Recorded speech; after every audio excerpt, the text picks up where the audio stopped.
Hello, I'm Jack Criss. Welcome to Greater Jackson Business Beat on Local 98. We're the only local TV show covering local businesses and entrepreneurs in the metro. I'm standing in front of the famous King Edward Hotel in downtown Jackson, where tonight we have a very great show lined up for you. First of all, Mr. Bill Luckett, who's running for governor of Mississippi, will be our guest. Former Speaker of the House, Mr. Tim Ford, is going to be our guest. And also we go to Fondren and participate in a great 12K race which benefited a local charity. It's all tonight on Local 98, so please stay with us.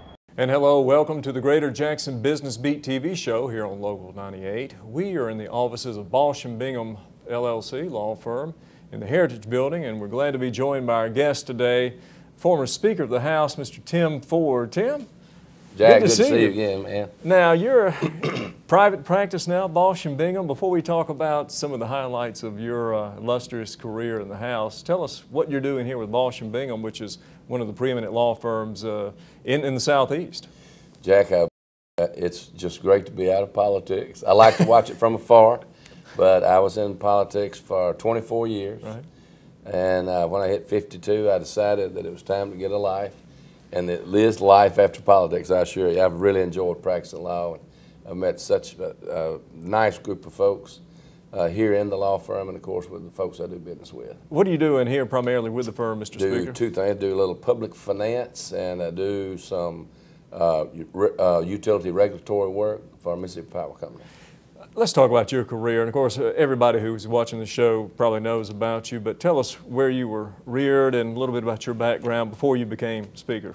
Jack, I grew up in a little town in northeast Mississippi, Baldwin, Mississippi, which is borders on the Prentiss County and Lee County line. And my dad was a country doctor up there and delivered a bunch of babies, and that's how I got elected. I can assure you it wasn't because anybody knew me, but I got out of law school, was an assistant district attorney for a couple of years, and decided to run for the legislature, and was elected when I was 27, and served for the next 24 years representing South Prentiss County, North Lee County. And now you were Speaker, what were the years? 16 years. I was Speaker from 1988 until I retired in 2004. So help me out. That was Bill Lane? Well, Governor Mavis. First governor that I served with was William Winter, okay. and then Bill Lane, and then I was elected Speaker right. in '88 when Ray Mavis was right. Elected governor, then Fordyce, and then Ronnie Musgrove. Well, you've known some characters. I've known some characters. And you and I have talked, we've got an article coming out in the print edition of Greater Jackson Business, but just in the time we've got, can you give us an anecdote or tell us about one character that really stands out? Because, you know, those were the golden days of politics, and now it's gotten so bitter and partisan, you know, but in your time, it's probably a little bit different. We actually, the governor would have the lieutenant governor and myself over every Tuesday for breakfast, and you got to work out a lot of your differences there. You didn't get ambushed or alarmed that much in the press like you do now. Loved having breakfast with Governor Fordyce. He was such a character. One day, Eddie Briggs, who was lieutenant governor at the time, had gone hunting, and so it was just Governor Fordyce and I in there. And he starts raising his voice, telling me this, that, and the other about we're going to do this, and why can't we do that? And I said, Governor, there ain't nobody in here but me and you, and I can hear you. You don't have to holler. And he started laughing, and we got along very well. Actually, Governor Fordyce left the legislature alone. I don't know if he enjoyed working with us, but he sort of thought we worked for him, and he just sort of let us do our own thing. He was one of a kind, wasn't he? Good, he was yeah. a close friend of mine, and definitely there will never be another Kurt Fordyce. That's correct. What made you decide to retire? And I'm jumping ahead of myself. I want to ask you what your highlight was during your tenure, but then after that, tell me, why'd you get out of it? Well,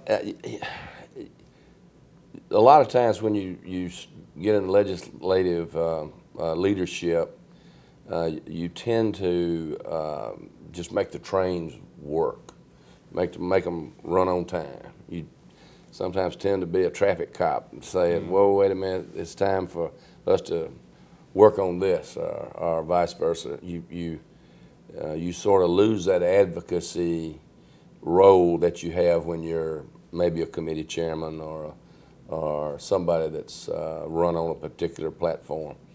I was proud to have made the trains run on time.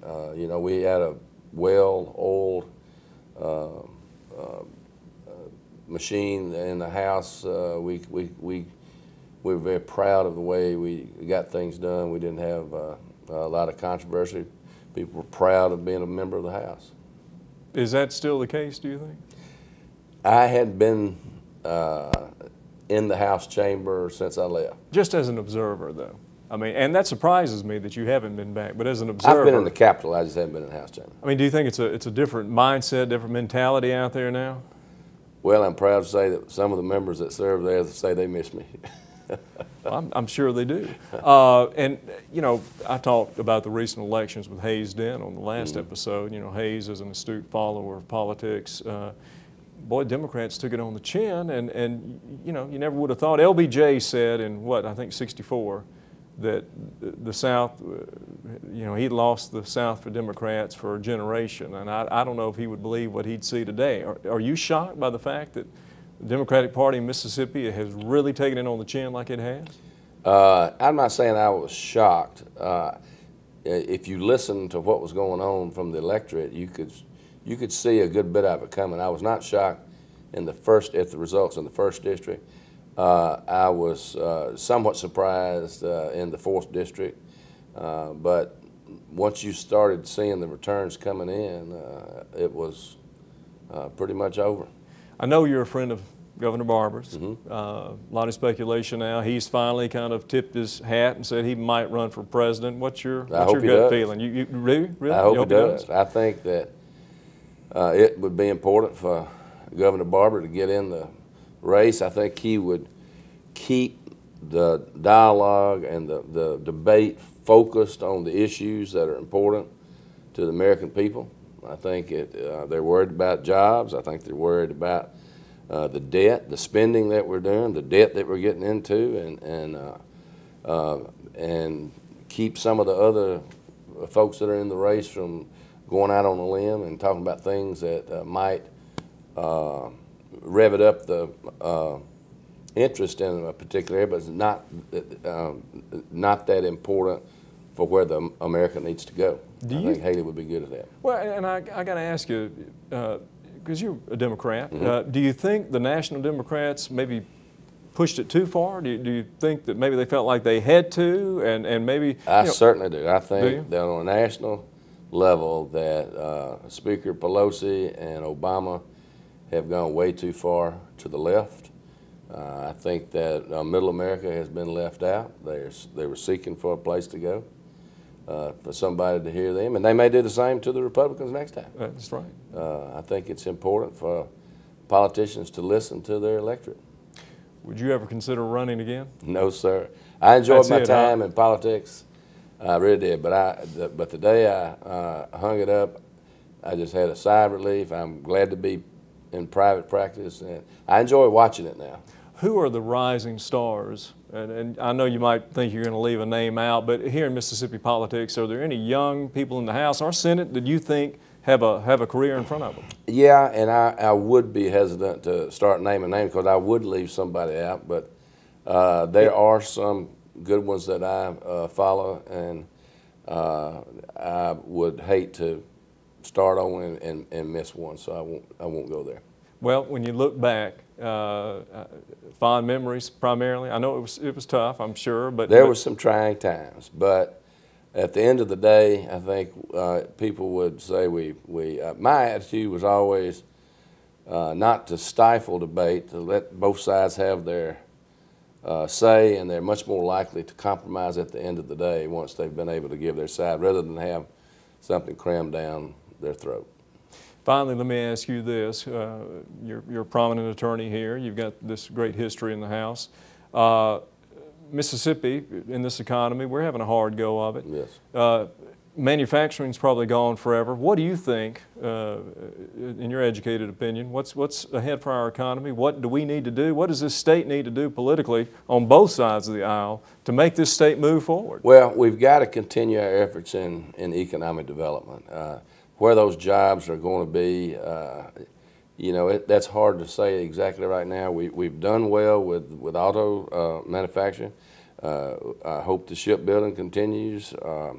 You know, the service jobs that have come around, the regulatory jobs, I mean, those things are going to be around in any type of economy. So I hope we will continue our efforts in economic development and spend our efforts and money there.